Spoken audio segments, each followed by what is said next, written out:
बिस्मिल्लाहिर्रहमानिर्रहीम। अस्सलाम वालेकुम क्लास हमने अपने पिछले कुछ लेक्चर्स में चैप्टर नंबर 1 को डिस्कस किया था और चैप्टर नंबर 1 में हमने बहुत से टॉपिक्स को डिस्कस किया, लाइक बिज़नेस क्या चीज़ है और उसके कंपोनेंट्स क्या हैं, ट्रेड और एड्स टू ट्रेड, इसी तरह इंपोर्ट एक्सपोर्ट को डिस्कस किया हमने, स्कोप ऑफ कॉमर्स यानी एड्स टू ट्रेड को डिस्कस किया। Today in lecture 4 we are going to discuss qualities of a good businessman. हमने बिज़नेस को डिस्कस कर लिया और बिज़नेस किस तरह चलाया जाता है उसको भी डिस्कस कर लिया, लेकिन जो चलाने वाला है जब तक उसके अंदर कोई खुसूसियत ना हो, कोई क्वालिटीज़ ना हो, वो बिज़नेस रन नहीं कर सकता। हमें तो पता है कि भाई इस बिज़नेस को चलाने के लिए या किसी बिज़नेस को चलाने के लिए ट्रांसपोर्टेशन बहुत ज़रूरी है, टेक्नोलॉजी बहुत ज़रूरी है, ठीक है, और भी अदर मीन्स जो हमने पढ़े हैं, ठीक है, इंटरनेट कम्युनिकेशन वगैरह ज़रूरी है। तो वैसे ही जो चलाने वाला है, जो बिजनेसमैन है, उसके अंदर भी कुछ ना कुछ क्वालिटीज़ होना बहुत ज़रूरी है, ठीक है। तो इसीलिए ये टॉपिक बहुत ही अहमियत का हामिल है, न सिर्फ आपके एग्ज़ाम पॉइंट ऑफ व्यू से बट आपके प्रैक्टिकल पॉइंट ऑफ व्यू से भी, कि अगर कोई बिज़नेस का सोच रहे हैं, कुछ करने का सोच रहे हैं, तो what quality you should have, ठीक है, या कौन सी वो क्वालिटीज़ हैं जो आपके अंदर मौजूद हैं या उसको पैदा करनी है, ठीक है, वो तमाम क्वालिटीज़ आज हम जो है वो डिस्कस करेंगे। देखें, अभी जो दौर चल रहा है ना, बहुत ज़्यादा मॉडर्न की तरफ जा रहा है, ठीक है, रैपिड चेंजेस हो रही हैं टेक्नोलॉजीज़ में। उसकी वजह से एक बिजनेसमैन को अपने अंदर भी बहुत ज़्यादा फ्लेक्सिबिलिटी रखनी पड़ती है टेक्नोलॉजी के हिसाब से, ठीक है, ना सिर्फ क्योंकि हर चीज़ जो है वो ग्लोबलाइज हो रही है, हर चीज़ जो है वो टेक्नोलॉजी और साइंस से लिंक रखती है, ठीक है, हर चीज़ टेक्नोलॉजी से लिंक रख रही होती है। फॉर एग्जांपल मैं अगर एग्जांपल दूं, आज जो हम कम्युनिकेट कर रहे हैं आपस में, आपको लेक्चर दे रहे हैं, किसकी वजह से हो रहा है? टेक्नोलॉजी की वजह से, ठीक है। और भी बहुत सारी चीज़ें हैं, और भी बहुत सारे बिजनेसेस हैं। आपका टैक्स का सिस्टम टेक्नोलॉजी पे डिपेंड करता है, आपका जो बैंकिंग सिस्टम है वो पूरा का पूरा टेक्नोलॉजी पे डिपेंड कर रहा है, आईटी सेक्टर पे डिपेंड कर रहा है, ठीक है। तो ये आप देखें कि किस कदर टेक्नोलॉजी और साइंस की चेंजेस की वजह से बिजनेस किस तरह चेंज हो रहे हैं, और उसी हिसाब से एक बिजनेसमैन को भी अपने अंदर वो स्किल्स पैदा करना बहुत ज़रूरी है। अभी जो है वो बेसिक स्किल्स को पढ़ेंगे, क्या क्या बेसिक स्किल्स तो एटलीस्ट एक बिजनेसमैन के अंदर होनी चाहिए, ठीक है। तो सबसे पहले जो एक बिजनेसमैन के अंदर क्वालिटी होनी चाहिए वो होनी चाहिए एबिलिटी टू प्लान, ठीक है। यहाँ मैंने एक कोटेशन लिखा है कि if you are not planning, अगर आप प्लानिंग नहीं कर रहे, you are planning to fail. अगर आप प्लानिंग नहीं कर रहे तो आप प्लानिंग कर रहे हैं कि मैं फेल हो जाऊं, ठीक है। ये आपके एग्जाम पॉइंट ऑफ व्यू से भी है, ये बिजनेस के पॉइंट ऑफ व्यू से भी है। अगर आप ये लेक्चर देख रहे हैं तो इसका मतलब ये है कि आप एक प्लानिंग के तहत अपने एग्जाम की तैयारी कर रहे हैं, ठीक है। लेकिन अगर जो ये लेक्चर नहीं देख रहा तो जाहिर है वो प्लानिंग नहीं कर रहा और वो क्या कर रहा है? Planning to fail. ये तो एक आपके पॉइंट ऑफ व्यू से था, लेकिन अब अगर बिजनेस पॉइंट ऑफ व्यू की तरफ हम जाएं तो बिजनेस कोई छोटी चीज़ नहीं है। हमें छोटी सी चीज़ से लेकर बड़ी चीज़ों तक हमें प्लानिंग की ज़रूरत होती है, ठीक है।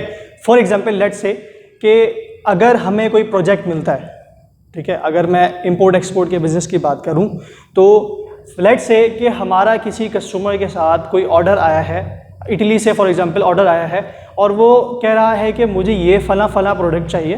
लेट्स से कि मार्कर चाहिए, ठीक है, मार्कर का एग्जांपल ले लेते हैं कि उसे मार्कर चाहिए और वो कह रहा है कि मुझे विद इन 90 डेज, चलें 60 डेज कर लें, 60 डेज यानी 2 महीने में मुझे ये चीज़ चाहिए, ठीक है।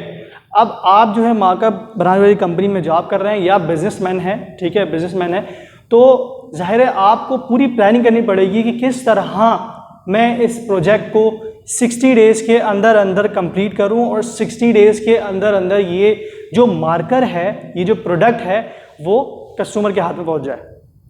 तो इसके लिए बहुत ज़्यादा प्लानिंग चाहिए होती है। देखें कैसे मैं आपको एग्जांपल दूं कि कितना कठिन मरहला होता है। अगर मैं इस मार्कर की बात करूं तो जाहिर है इसका रॉ मटेरियल क्या होगा? प्लास्टिक, ठीक है। प्लास्टिक को प्रोक्योर करेंगे। अगर वो प्लास्टिक ऐसी प्लास्टिक है जो यहाँ पाकिस्तान में अवेलेबल ना हो, वो हमें किसी बाहर मुल्क से प्रोक्योर करना हो, फॉर एग्जांपल चाइना से प्रोक्योर करना हो, चाइना से इंपोर्ट करना हो, तो वो चाइना से इंपोर्ट करेंगे हम, ठीक है। चाइना से जब इंपोर्ट करेंगे तो जाहिर है उसमें भी कोई ना कोई टाइम लगेगा कि भाई लेट्स से हमें जो है वहाँ से आने में 20 डेज लग जाए, ठीक है, ऑर्डर करने के बाद 20 डेज, ये ऐसी एग्जांपल दे रहा हूँ, ठीक है, वैसे दिन ज़्यादा ही लगेंगे, ठीक है, 20 डेज वहाँ से आने में लग जाए। फिर इसको जो है हमने इसको शक्ल देनी है, इसमें कलर करना है, इस पर प्रिंटिंग करवानी है, इसके बॉक्स को प्रिंट करना है, ठीक है, फिर उसको पैकिंग करनी है, उसको थैली में डालना है, देन उसको बॉक्स में डालना है, बॉक्स को पैक करना है, ठीक है, उसको फिर कंटेनर में लोड करना है, ठीक है। ये सब चीज़ें जो हैं वो टाइम कंज्यूमिंग होते हैं, ठीक है। इसके लिए आपको एक प्रॉपर प्लान चाहिए होता है, ठीक है। अगर आप प्लानिंग नहीं कर रहे तो 60 डेज तो क्या आप 90 डेज में भी इस शिपमेंट को नहीं दे सकेंगे, ठीक है। You need to be very conscious about planning, ठीक है। तो ये प्लानिंग की अहमियत के हवाले से एक छोटी सी एग्जाम्पल थी जो कि प्रैक्टिकल मैंने बताई आपको। ये एग्जाम्पल्स आप लाजमी इसको लिखा करें और एग्ज़ाम में जो है इसको लाजमी एग्जाम्पल्स दिया करें ताकि आपका जो आंसर है वो दूसरे आंसर शीट से भारी हो, ठीक है। जब आप ये चीज़ें करेंगे तो यकीनन उसको जो एग्जामिनर जो चेकर है वो ज़रूर ये कहेगा कि हाँ भाई इस बच्चे ने पढ़ा है, ठीक है, इस बच्चे ने प्रॉपर प्लानिंग के साथ ये पेपर दिया है, ठीक है। नेक्स्ट जो पॉइंट है वो है कोऑपरेटिव, ठीक है। देखिए एक बिजनेसमैन को प्लानर, गुड प्लानर के साथ साथ कोऑपरेटिव भी होना चाहिए, ठीक है। बहुत सारे आपकी कंपनीज के साथ स्टेक होल्डर्स एसोसिएटेड होते हैं। अब ये आपका असाइनमेंट होगा कि स्टेक होल्डर्स होते क्या हैं, इसकी डेफिनेशन देखें और मुझे बताएं कि स्टेक होल्डर्स क्या होते हैं, क्या मतलब होता है, कंपनी में उसका क्या किरदार होता है, ठीक है। बहुत सारे स्टेक होल्डर्स होते हैं, ठीक है, बहुत सारे वर्कर्स भी होते हैं, बहुत सारे वेंडर्स भी होते हैं, बायर्स भी होते हैं, डिस्ट्रीब्यूटर्स भी होते हैं, ठीक है। मतलब कंपनी का मुख्तलिफ लोगों से या एक बिजनेस का मुख्तलिफ लोगों से पाला पड़ रहा होता है, ठीक है। रोज़ाना की बुनियाद पर कोई ना कोई डीलिंग चल रही होती है किसी ना किसी से, चाहे वो वर्कर से चल रही होगी या किसी वो वेंडर से चल रही होगी, यानी किसी सप्लायर से चल रही होगी, या किसी डिस्ट्रीब्यूटर से चल रही होगी, या अपने ही किसी बायर से चल रही होगी हमारी डीलिंग, ठीक है। अब इनसे डील जब कर रहे होते हैं हम तो ज़ाहिर है बहुत सारी सिचुएशन ऐसी होती है जिसमें हमें उनसे कोऑपरेट करना होता है, ठीक है। अगर हम बिल्कुल वो कहते हैं ना कि हम लोग तुम तो कसम खा के बैठ गए और मान ही नहीं रहे, ठीक है, तो वो चीज़ें जो हैं बिज़नेस को बहुत ज़्यादा हर्ट करती हैं। तो एक बिज़नेस के अंदर भी, एक बिजनेसमैन के अंदर ये क्वालिटी होनी चाहिए कि वो हमेशा विन विन सिचुएशन पे काम करे, यानी आप भी जीतो मैं भी जीतूँ, ठीक है। म्यूचुअल अंडरस्टैंडिंग से, ऐसा ना हो बिल्कुल मैं अपना ही फ़ायदा देखूं और दूसरे का नुकसान हो जाए, ठीक है। अगर मैं दूसरे को ही, फॉर एग्जांपल मैं अपने वेंडर को ही नुकसान दे दूंगा तो क्या वो मुझे आगे सर्व कर पाएगा, या मैं अपने बायर को नुकसान दे दूंगा तो क्या वो मुझसे आगे माल खरीदेगा, बल्कि वो बायर जो है आगे मज़ीद लोगों को कहेगा कि ये जो मिस्टर दानियाल हैं जिन्होंने ये बिज़नेस शुरू किया हुआ है ये तो बिल्कुल गला निचोड़ देते हैं, ठीक है। तो ऐसा नहीं होना चाहिए, you should be cooperative, right. तो इसी तरह वर्कर्स जो हैं, वर्कर के साथ भी जो है आपका मामला बिल्कुल कोऑपरेटिव के साथ होना चाहिए। आपको पता होना चाहिए एज अ गुड बिजनेसमैन कि what are the problems your workers are facing, ठीक है, और क्या क्या उनकी जो हर्डल्स हैं काम में, और क्या क्या उनकी क्वालिटीज़ हैं, और क्या क्या वीकनेसेस हैं उनके, आपको ये पता होने चाहिए ताकि आप जो है उनसे उनके मुताबिक काम ले सको। फॉर एग्जाम्पल अगर एक फाइनेंस का बंदा है तो आप उससे मार्केटिंग काम ना लो, अगर एक मार्केटिंग का शख्स है उसके अंदर मार्केटिंग की स्किल्स हैं, उसके अंदर बेचने की स्किल्स हैं, तो आपको ये पता होना चाहिए कि इसके अंदर मार्केटिंग की स्किल्स हैं और इसको मार्केटिंग के डिपार्टमेंट में ही होना चाहिए, ठीक है। तो एक बिजनेसमैन को इस सेंस में भी अपने वर्कर से कोऑपरेट करना बहुत ज़रूरी है, ठीक है।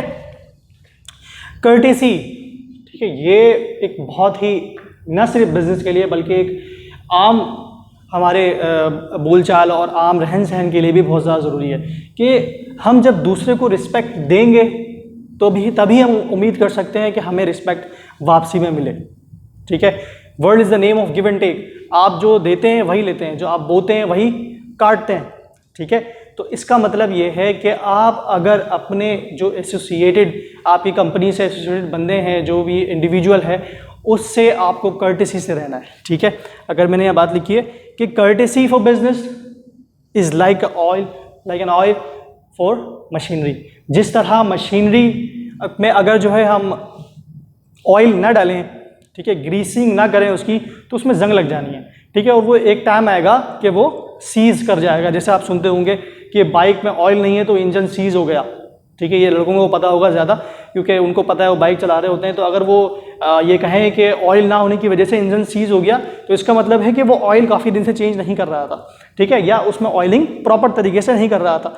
तो ये कर्टेसी जो है एक बिजनेसमैन के लिए ऐसा है जैसे आप मशीनरी पे ऑयल डालते हो, ठीक है। इसके साथ और मैंने क्या लिखा है, हाँ, इसमें कोई पैसे नहीं लगते। आप अगर किसी से अखलाक से बात कर रहे हैं, किसी को इज्जत दे रहे हैं, तो इसमें कोई पैसे नहीं लगते आपके, ठीक है। जस्ट आपको अच्छे 2 बोल बोलने होते हैं और आप जो है उस शख्स का दिल जीत लेते हो, ठीक है। आप कहते हो, मैं अगर एग्जांपल दूं डॉक्टर की, ठीक है, डॉक्टर एक जो है बहुत ही अहमियत का हामिल पेशा है और बहुत ही इज्जतदार वाला पेशा है, ठीक है। लेकिन बहुत जिन डॉक्टर से मैं मिला हूँ, ठीक है, ज़्यादातर डॉक्टर्स, कुछ डॉक्टर्स के लिए, ज़्यादातर तो नहीं, कुछ डॉक्टर्स ऐसे होते हैं बिल्कुल उनको देखने के बाद जो है उनकी अखलाक से ही आप आधे ठीक हो चुके होते हैं, ठीक है। लेकिन कुछ डॉक्टर्स ऐसे होते हैं कि जब आप उसके पास जाते हो तो वो आपको ऐसा झड़कते हैं कि बस आपका काम हो जाता है, आप डर जाते हो उल्टा, ठीक है, या आपको ऐसी न्यूज़ दे देते हैं वो कि आप बिल्कुल हिल जाते हो, ठीक है। तो कर्टेसी, रिस्पेक्ट देना, पोलाइट वे में बात करना, ये क्या करता है, आपको रिवार्ड हाई देता है, ठीक है। हो सकता है कि जो बिजनेसमैन जिस वेंडर से बात कर रहे हैं या जिस बायर से आप बात कर रहे हैं वो अभी आपको कोई फ़ायदा नहीं दे रहा हो, लेकिन next in coming days, in coming future वो आपको बहुत ज़्यादा रिवार्ड दे सकता है। तो हमेशा जो है आपने जिससे भी आप बात करें, जिस बिजनेसमैन से ही बात करें, जिस बायर से, जिस डिस्ट्रीब्यूटर से, जिस भी सप्लायर से आप बात करें, इंतहाई पोलाइट वे में बात करें, ठीक है। This will win the heart of that person, ठीक है। इसके अलावा मैंने कुछ और पॉइंट्स भी यहाँ पर लिखे हैं। अगर आप देखें, फोरसाइट का मतलब है दूरबीन, ठीक है, यानी दूरबीन, यानी वो आगे को भांप लेता है। एक बिजनेसमैन की क्वालिटी ये भी है कि वो आगे क्या हो सकता है या क्या होने वाला है, क्या क्या पॉसिबिलिटीज़ हैं, क्या क्या प्रोबेबिलिटीज़ हैं, वो इन चीज़ों को भांप लेता है कि ये चीज़ हो सकता है कि हो जाए, ठीक है। तो वो उसके हिसाब से क्या कर लेता है, प्लान कर लेता है कि भाई ये प्लान ए होगा मेरा, ये प्लान बी होगा, ठीक है ना।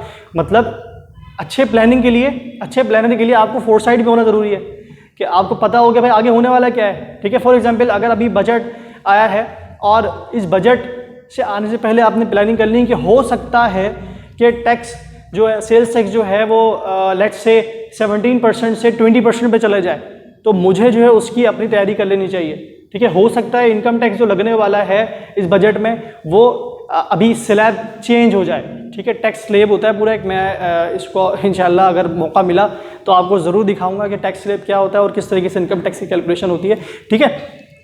तो उसको ये चीज़ें पता होनी चाहिए कि फोरसाइट क्या चीज़ है और फोरसाइटेड में क्या क्या चीज़ें हमें देखनी है, क्या क्या पॉइंट्स देखने हैं। और मैं बात करूँ तो रॉ मटेरियल की, कि जो मेरे फॉर एग्जांपल मैंने एग्जांपल दी थी आपको मार्कर की, ठीक है। मार्कर का जो रॉ मटेरियल है, जो प्लास्टिक है, वो प्लास्टिक मैंने प्रोक्योर करना है या फिर चलें लोकली ही प्रोक्योर करना है। तो अभी फॉर एग्जांपल लेट्स से उसकी कीमत है, एग्जांपल दे रहा हूँ कि भाई 1000 रुपये kg है, ठीक है। लेकिन आपको पता है कि चंद दिनों बाद या चंद महीनों बाद इसकी जो है वो डिमांड में इजाफा होने वाला है और इसकी कीमत जो है बढ़ जानी है, ठीक है। तो आप क्या करोगे फिर, आप ज़रूर आप जो है एक भारी मकदार में इसको परचेज करने की कोशिश करोगे, ठीक है। तो ये फोरसाइटेड है, फोरसाइटिंग की क्वालिटी है जो कि एक बिजनेसमैन के अंदर होनी चाहिए, ताकि वो एक गुड प्लानिंग कर सके और गुड स्टेप्स ले सके अपने बिजनेस को फ़ायदा पहुंचाने के लिए। नेक्स्ट में अगर हम आए तो ऑनेस्टी। कंपनी बहुत ज़्यादा पॉलिसीज़ बनाती है, ठीक है, बहुत ज़्यादा पॉलिसीज़ बनाती है, ठीक है, बहुत स्ट्रिक्ट भी बनाती है, कुछ अच्छे भी होते हैं, ठीक है। लेकिन honesty is the best policy, ठीक है। अगर एक बिजनेसमैन ईमानदार नहीं है तो कुछ भी नहीं है, ठीक है। तो कुछ भी उससे ये चीज़ें उम्मीद नहीं की जा सकती कि वो जो है वो कोऑपरेटिव भी हो, वो गुड प्लानर भी हो, ठीक है। इन तमाम चीज़ों का निचोड़ जो है वो ऑनेस्टी है कि वो शख्स जो है अमानतदार भी हो, दयानतदार भी हो, ठीक है। हार्ड वर्किंग, एक गुड बिजनेसमैन को हार्ड वर्किंग के साथ साथ स्मार्ट वर्कर भी होना चाहिए, ठीक है। वो जो काम करे वो इतनी हार्ड वर्किंग से करे कि उसको पूरे तरीके से अंजाम दे, ठीक है। कंप्लीटनेस है उसके काम में, वो जिस काम में भी हाथ लगाए उसको एक तो स्मार्ट तरीके से करे, ठीक है। स्मार्ट तरीका क्या होता है कि एक तो हार्ड वर्किंग होता है कि भाई आप बहुत ज़्यादा किसी काम में मेहनत कर रहे हो, जीत जान लगा रहे हो, ठीक है। एक होता है स्मार्ट वर्क, ठीक है, कि मतलब एक काम जो है वो 1 घंटे में हो सकता था लेकिन आपने उसको करने में 8 घंटे लगा दिए, ठीक है। तो ये तरीके होते हैं जिसको हम कहते हैं स्मार्ट वर्क। इनिशिएशन की अगर मैं बात करूं तो एक बिजनेसमैन जो है वो बहुत ही अच्छा इनिशिएटर भी होता है, ठीक है। उसे पता होता है कि कब जो है मुझे ये स्टेप लेना है, ठीक है। एक आप यूट्यूब में वीडियो सर्च कीजिएगा कि if you take initiative the world take initiative, ये ज़रूर सर्च कीजिएगा। ये बहुत ही मोटिवेटिव एक लेक्चर है, इसको देखेंगे तो आपको पता चलेगा कि इनिशिएशन की कितनी अहमियत है। आप जो ये स्मार्टफोन यूज़ कर रहे हैं, जो लैपटॉप यूज़ कर रहे हैं, ठीक है, ये जो पंखे में बैठे हुए हैं, जिस में बैठे हुए हैं, उसे किसी न किसी बिजनेसमैन ने किसी इंजीनियर के साथ मिलकर बनाया होगा और ज़रूर उन्होंने इनिशिएटिव लिया होगा, ठीक है। ये वर्ड जुबान पे नहीं आ रहा, इनिशिएशन लिया होगा, इनिशिएटिव लिया होगा, ठीक है। जब तक आप पहला स्टेप नहीं लेते, कहते हैं ना a journey to long success start with a single step. जब आप पहला स्टेप लेते हैं तभी आप आगे बढ़ पाते हैं, ठीक है। अच्छा, ये 3 पॉइंट्स रह गए हैं, इसको जो है हम नेक्स्ट लेक्चर में कवर करते हैं।